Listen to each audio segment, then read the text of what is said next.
जी बिस्मिल्लाहिर्रहमानिर्रहीम। जो आज का मेरा टॉपिक है वो है mode of selection.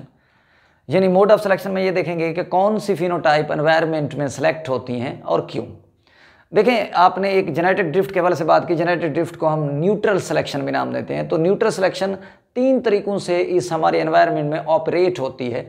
Direction selection है, इसमें ये होता है कि ऐसे ऑर्गेनिज्म जिनकी जो फिनोटाइप है वो एक्सट्रीम की तरफ होती है उनको डिसएडवांटेज होता है। मतलब मेरे कहने का ये हुआ कि एक्सट्रीम वाले जो फिनोटाइप हैं उनको आगे रहने के चांसेस कम मिलेंगे। अब डिसरप्टिव जो सिलेक्शंस है इसमें ये होता है कि जो आम फिनोटाइप वाले इंडिविजुअल हैं इनको डिसएडवांटेज रहेगा। जो एक ख़ास फिनोटाइप वाले हैं जिसे हम डिस्टिंक्ट फिनोटाइप कहते हैं, तो डिस्टिंक्ट टाइप वाले जो फिनोटाइप वाली पॉपुलेशन होगी ये इनको एडवांटेज रहेगा, वो सिलेक्ट होगी। स्टेबलाइजिंग में ये होता है कि यहाँ फेवर की जाएगी जो इंटरमीडिएट रखने वाले फिनोटाइप्स हैं उनको सेलेक्ट किया जाएगा। अब देखें, ये डायरेक्शनल की तरफ मैं चला जाता हूँ। इसकी मैं एग्जांपल लूँगा इंडस्ट्रियल मेलानिज्म, जो आमतौर पे मेलानिज्म जो इंग्लैंड में तकरीबन शुरू हुआ आफ्टर द 18th सेंचुरी।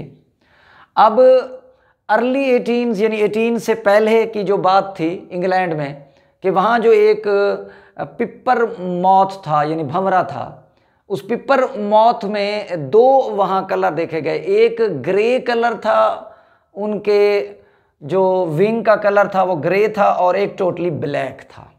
ठीक है, बात क्लियर होगी।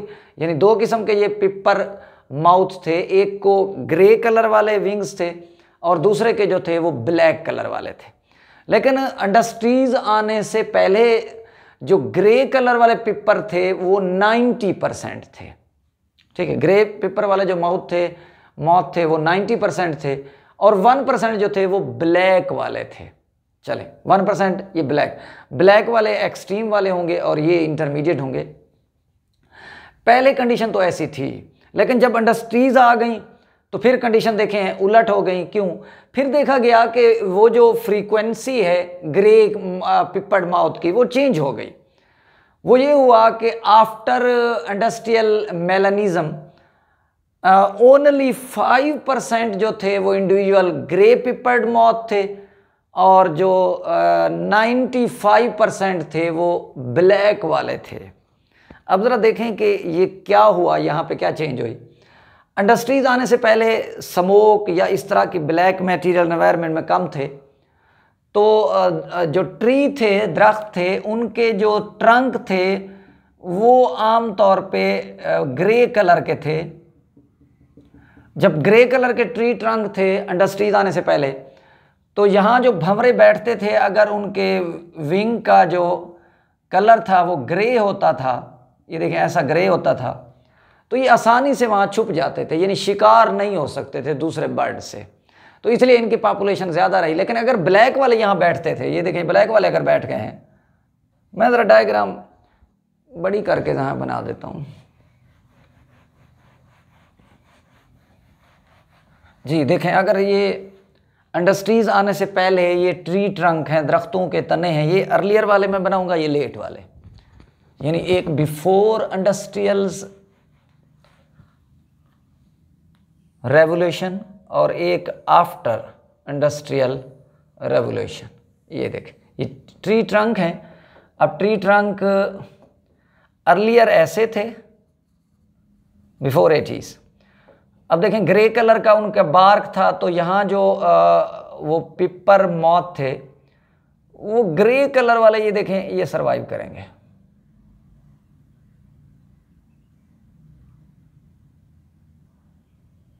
ये देखें ग्रे कलर वाले सरवाइव करेंगे। अगर यहाँ कोई ब्लैक वाला बैठता था, देखें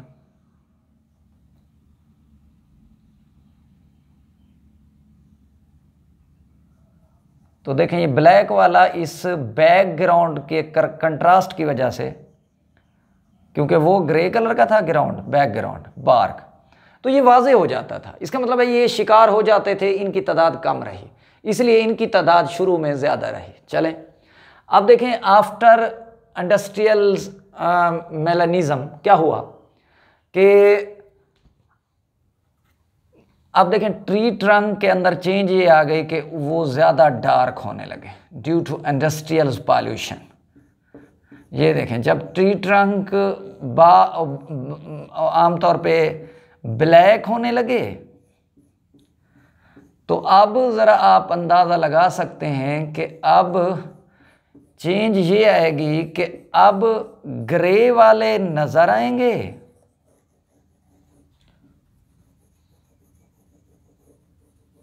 ये देखें। अब ये अगर कोई ब्लैक वाला बैठा है तो आप देख सकते हैं ये कम नज़र आएगा, और अगर कोई ग्रे वाला बैठा है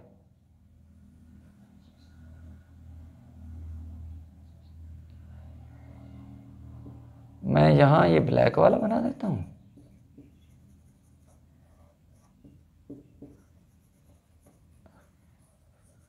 ये देखें ये ब्लैक वाला है और ये ग्रे वाला है। जो ग्रे वाला है जहाँ बैठा है ये देखें आप, ये देखें अब यहाँ कौन वाजे हुआ है जी, ग्रे वाला। तो इसका मतलब है ग्रे वाला शिकार हो जाएगा, इसको बर्ड्स खा जाएंगे और ये वाले रह जाएंगे, फिर इनकी फ्रीक्वेंसी जो है वो बढ़ जाएगी। तो इसे हम बोलते हैं डायरेक्शन सिलेक्शन।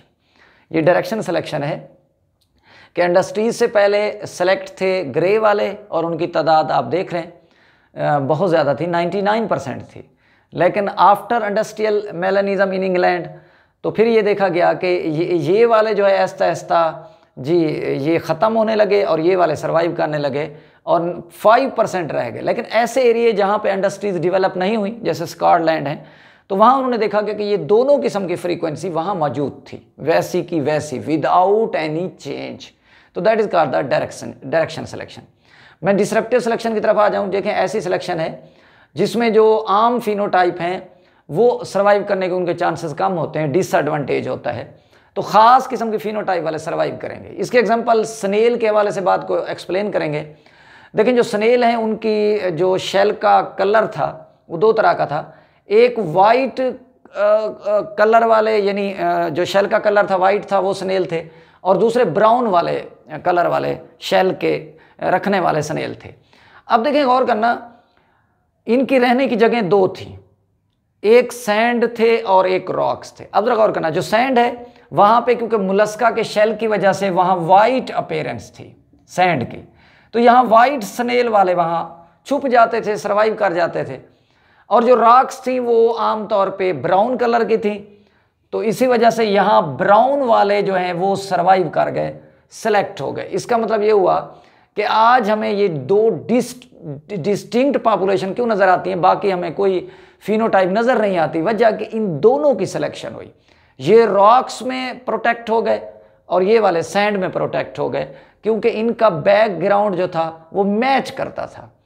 तो इसलिए एनिमल जो हैं जिस एनवायरनमेंट में मैच करते हैं, अडॉप्टेबल होते हैं, वहाँ सर्वाइव करते हैं, अदरवाइज़ वो शिकार हो जाते हैं, उनको आगे ब्रीडिंग का मौका ही नहीं मिलता, उनके आगे अलील अगली जनरेशन तक ट्रांसफ़र ही नहीं होते।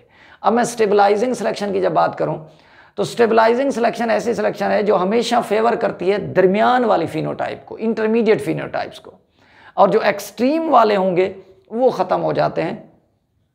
अगर मैं ये एग्जांपल हार्स शू क्रैब की तरफ बात करूं, ये ऐसा केकड़ा है जिसकी शेप हार्स के शू जैसी होती है। अब इसे हम ल्यूमिलस भी नाम देते हैं। ज़रा गौर करना भी, हार्स शू जो क्रैब हैं ये आजकल डेवलप नहीं हुए, ये तकरीबन इससे पहले ऐसे नहीं थे। अगर हम फॉसल रिकॉर्ड को इनका देखें हार्स शू वालों को या इन क्रैब का, तो ये वो हार्स शू वाला नहीं है। इसका मतलब होता है कि फॉसल्स और तरह के, यानी इनके इंसेस्टर ऐसे नहीं थे, वो और तरह के शेप में थे, लेकिन आगे सिलेक्शन प्रेशर की वजह से, यानी ये तकरीबन आज से 200 मिलियन ईयर्स एगो जो जानदार रहते थे या क्रैब रहते थे वो ऐसे नहीं थे। तो 200 मिलियन ईयर्स गुजरने के बाद ये हार्स शू क्रैब डेवलप हो गए। तो इसका मतलब ये था कि ये करैक्टर जी आम तौर पे उस माहौल के मुताबिक था, तो उनकी सिलेक्शन हो गई। अल्लाह हाफ़िज़।